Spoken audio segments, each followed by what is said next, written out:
नमस्कार छात्रों, बीए तृतीय वर्ष प्रथम प्रश्न के पाठ्यक्रम के अंतर्गत आज हम नागार्जुन की सुप्रसिद्ध कविता बादल को घिरते देखा है की व्याख्या करने जा रहे हैं। ये कविता इनके प्रथम काव्य संग्रह युगधारा में संकलित है और प्रकृति चित्रण की दृष्टि से हिंदी साहित्य की अनेकानेक कविताओं में यह कविता अपना विशिष्ट स्थान रखती है। प्रकृति के आलंबन रूप का चित्रण इस कविता में किया गया है। इस कविता में बाबा नागार्जुन ने हिमालय पर ऊंची ऊंची पर्वत श्रृंखलाओं मेखलाओं के ऊपर घिरने वाले बादलों के भिन्न भिन्न रूपों का सुंदर अंकन किया है। वो सौंदर्य का गतिमान चित्र प्रस्तुत करते दिखाई देते हैं। हिमालय के विविध दृश्यों का रमणीय अंकन इस कविता की प्रमुख विशेषता है। कवि द्वारा इस कविता में संस्कृत निष्ठ शुद्ध साहित्यिक परिमार्जित तथा कलात्मक शब्दावली का प्रयोग किया गया है। भाषा संस्कृत निष्ठ तथा प्रवाहपूर्ण है। कविता में अगर गुण देखें तो माधुर्य गुण है, अलंकार, अनुप्रास, उपमा, रूपकाशयोक्ति व पुनरुक्ति प्रकाश आदि है।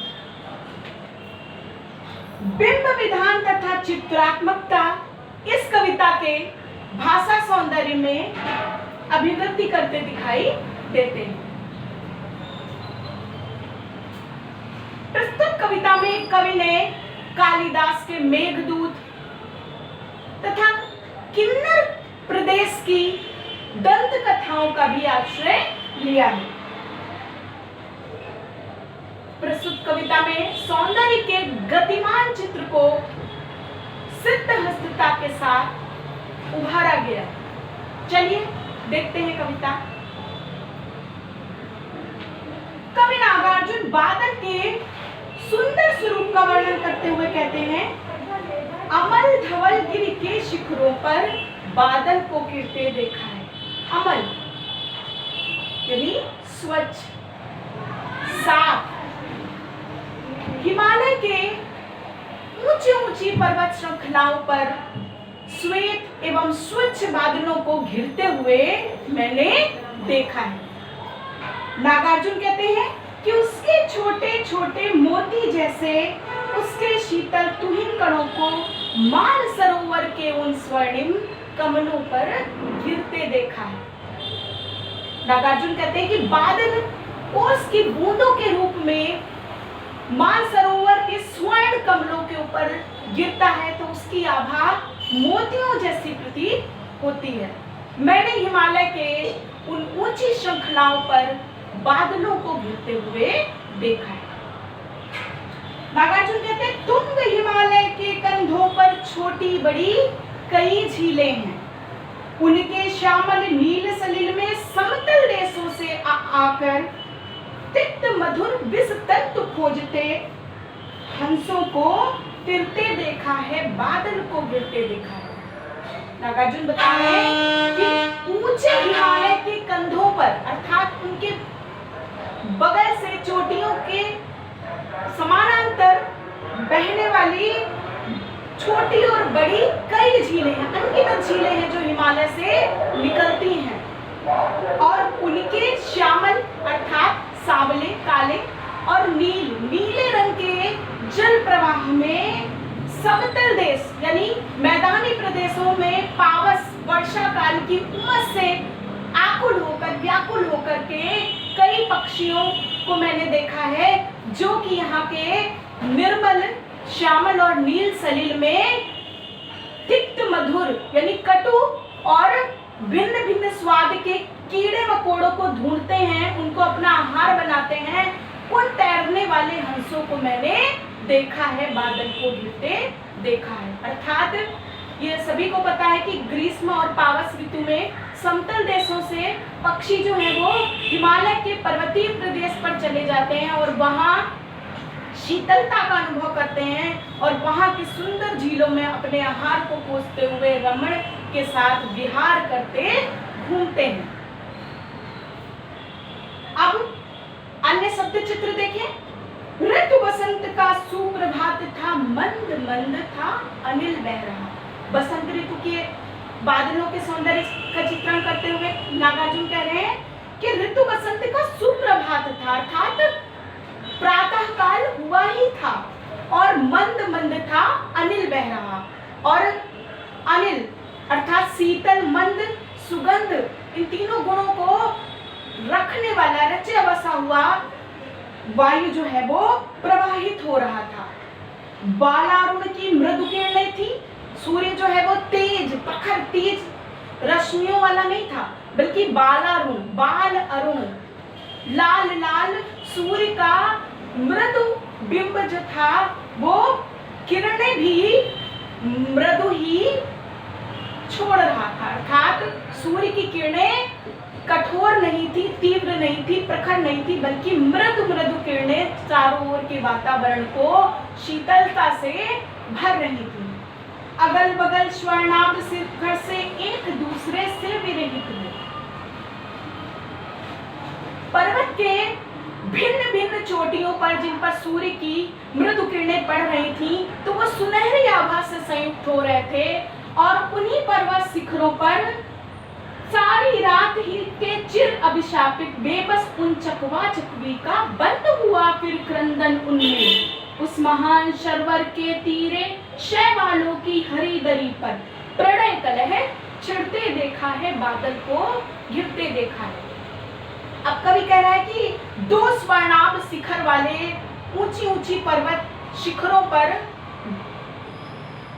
चिर अभिशापित क्रौंच पक्षी, चकवा चकवी, जो कि जिनको कि अभिशाप मिला हुआ है कि वो दोनों रात में एक नहीं हो पाएंगे, और जैसे ही रात का चंद्रमा अस्त होगा, प्रातः काल का सूर्य निकलेगा, वो पुनः एक हो जाएंगे।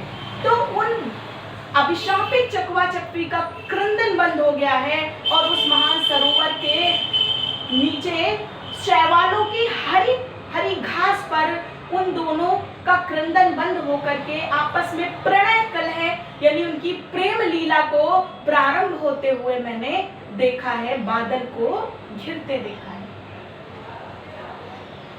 दूसरा चित्र देखें। दुर्गम बर्फानी घाटी में 700 फुट ऊंचाई पर, दुर्गम अर्थात ऐसी बर्फीली घाटी जिस पर कि जाना कठिन हो, दुर्गम जिस पर पहुंचना कठिन हो, 700 फुट ऊंचाई पर, सैकड़ों हजारों फुट की ऊंचाई पर अलकनाभ के उठने वाले निज के ही उन्मादक परिमल के पीछे धावित हो होकर तरल तरुण कस्तूरी मृग को अपने पर चिढ़ते देखा है, बादल को घिरते देखा है। अब कवि कह रहा है कि दुर्गम पर्वत की चोटी पर सैकड़ों हजारों फुट की ऊंचाई पर अपनी ही नाभि के उन्मादक सुगंध से आकर्षित होकर मैंने युवा तरल तरुण अर्थात युवा मृग शावक को इधर उधर घूमते हुए देखा है, अपने ऊपर चिढ़ते हुए देखा है। क्यों? क्योंकि कस्तूरी मृग के कहते नहीं, कस्तूरी कुंडल बसे और मृग ढूंढे बन माही। तो कस्तूरी तो मृग के अंदर है, मगर वो समझ नहीं पा रहा है, वो इधर उधर घूमते उस सुगंध का स्रोत पता लगाने की कोशिश कर रहा है, प्रयत्न कर रहा है, और जब उसको वो स्रोत नहीं मिल रहा है तो वो अपने ऊपर चिढ़ रहा है, अपने ऊपर ही खींच रहा है। उसी खींच को देखा है नागार्जुन ने, बाबा नागार्जुन ने उस दुर्गम बर्फानी घाटी पर जाकर। बाबा नागार्जुन ने मानसरोवर की यात्रा की थी, और मानसरोवर हिमालय की उसी यात्रा का सुंदर वर्णन हमें इस कविता के रूप में प्राप्त होता है। कहाँ गया धनपति कुबेर, वह कहाँ गई उसकी वह अलका। कालिदास के मेघदूत का प्रसंग स्मरण करते हुए कहते हैं बाबा कि कहाँ गया धनपति कुबेर। वह धनपति कुबेर की राजधानी अलका यही कहीं पर्वतीय सुंदर प्रदेश में थी, मगर वो मुझे कहीं दिखाई नहीं दे रही है। नहीं ठिकाना कालिदास के व्योम प्रवाही गंगा जल का। और कालिदास ने जिस मेघ की दूत के रूप में कल्पना की है, जो व्योम प्रभावी आकाश से लगातार निरंतर अनवरत जल की वर्षा करते हुए चलता है, उस गंगा जल का भी मुझे कहीं पता नहीं चल रहा है। मेघदूत का पता नहीं पर कौन बताए वह छाया में बरस पड़ा होगा नहीं पर। अब मेघदूत का भी पता नहीं चल रहा है, क्या मालूम वो छलना में यहीं कहीं पर बरस करके अपने जल को समाप्त कर चुका होगा। जाने दो, वह कवि कल्पित था। तो बाबा कहते हैं जाने दो, वो तो कवि की कल्पना थी, उसकी सत्यता का तो पता हम नहीं लगा सकते, वो तो कवि की कल्पना थी। मैंने तो भीषण जाड़े में नवचुंबी कैलाश शीर्ष पर, मैंने तो भीषण कड़ाके की सर्दी में जाड़े में कैलाश के शीर्ष पर, कैलाश के शिखर पर, कैलाश की चोटी पर महामेघ को झंझानिल से गरज गरज भिड़ते देखा है। महामेघ यानी विशाल आकार वाले बादलों को आंधी में एक दूसरे से गरज गरज के साथ भिड़ते हुए देखा है, एक दूसरे से लोहा लेते हुए देखा है, बादल को घिरते देखा है।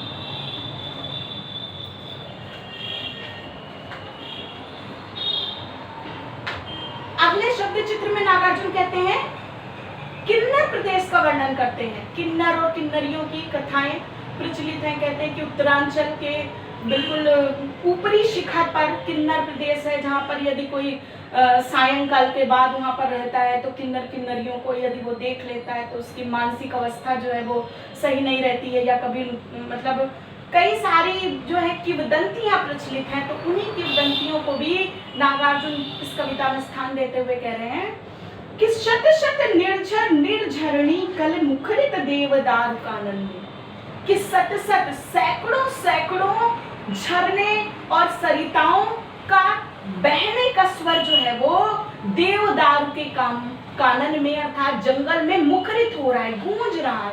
अपनी गूंज से पूरे प्रदेश को जो है वो स्वरमान कर रहा है सरिताओं का जल। शोणित धवल भोजपत्रों से छाई हुई कुटी के भीतर, शोणित अर्थात लाल रक्त के समान, और श्वेत धवल अर्थात सफेद, तो लाल और श्वेत भोजपत्रों से छाई हुई, भोजपत्रों से सुसज्जित की हुई कुटी के भीतर रंग बिरंगे और सुगंधित फूलों से कुंतल को साजे। रंग बिरंगे सुगंधित तरह तरह के भिन्न भिन्न पुष्पों से अपने कुंतल को, अपने मस्तक को, अपने केसों को सजाए हुए, सुसज्जित किए हुए। इंद्रनील की माला डाले शंख सरी के सुगढ़ गलों में, शंख के समान सुगढ़ अर्थात सुआकृति वाले गलों में वे इंद्रनील की माला को धारण किए हुए हैं। कानों में कुबलय लटकाए, और कानों में कुबलय, कमल का एक प्रकार होता है कुबलय, नील कमल का एक प्रकार होता है कुबलय, कुबलय लटकाए हुए। शतदल लाल कमल बेड़ी में, और उनकी चोटी में, बेड़ी में 100 पत्तों वाला बड़ा लाल रक्त कमल जो है वो सुशोभित हो रहा है। रजत रचित मणि खचित कला में, रजत रचित अर्थात चांदी से निर्मित, मणि खचित कला में कलात्मक ढंग से मणियों से सुसज्जित पान पात्र अर्थात पात्र में, बर्तन में द्राक्षा से पूरित मदिरा से परिपूर्ण किए हुए उस पात्र को रखे सामने, अपने अपने सामने रखे हुए हैं। स्नेहिल चंदन की त्रिपटी पर नरम निदाग बाल कस्तूरी मृग छालों पर पड़ती मारे। स्नेहिल चंदन यानी चंदन की बनी हुई त्रिपटी पर वे द्राक्षासों पूरित पात्र रखे हुए हैं, और वे सभी नरम निदाग, दाग रहित नरम और बाल मृग की छालों से निर्मित आसन पर पंथी मार के बैठे हुए हैं। मदिरा अरुण आंखों वाले, मदिरा का उत्तेजक प्रभाव उनकी आंखों से दिखाई दे रहा है, उनकी आंखें लाल लाल हो रही हैं मदिरा के, द्राक्षासों के प्रभाव के कारण। उन्मद किन्नर किन्नरियों की मृदुल मनोरम अंगुलियों को वंशी पर फिरते देखा है। वो उन्मत्त किन्नर और किन्नरियां वहां पर बैठ करके अपने हाथों से बंशी बजा रहे हैं, उनकी नरम मृदुल उंगलियों को वंशी पर फिरते हुए मैंने देखा है। मैंने उस दृश्य का चित्रण स्वयं अपनी आंखों से देखा है, बादल को गिरते हुए देखा है। तो यहाँ हम देखते हैं कि बाबा नागार्जुन हिमालय के भिन्न भिन्न स्वरूपों को, भिन्न भिन्न स्थानों की सुंदर छटा को, उससे जुड़े हुए आख्यानों को, किंवदंतियों को सुंदर चित्र के रूप में हमारे सामने लाने का कार्य करते हैं। प्रकृति चित्रण की दृष्टि से ये कविता हिंदी की महान कविताओं में अपना स्थान सुरक्षित करती है और शब्द चित्त सा पाठक के सामने उपस्थित हो जाता है। पाठक कुछ देर के लिए स्वयं को हिमालय के उस परिवेश में घिरा हुआ पाता है। वो कालिदास की अलकापुरी की भी यात्रा कराता है और किन्नर और किन्नरियों के दृश्य का भी सहज स्वाभाविक अनुभूति वो कर लेता है। इस तरह हम देखते हैं कि प्रस्तुत कविता नागार्जुन की प्रसिद्ध कविताओं में से एक है तथा ये पाठक को अपने आकर्षण से बांधे रखने में पूरी तरह सफल है। धन्यवाद।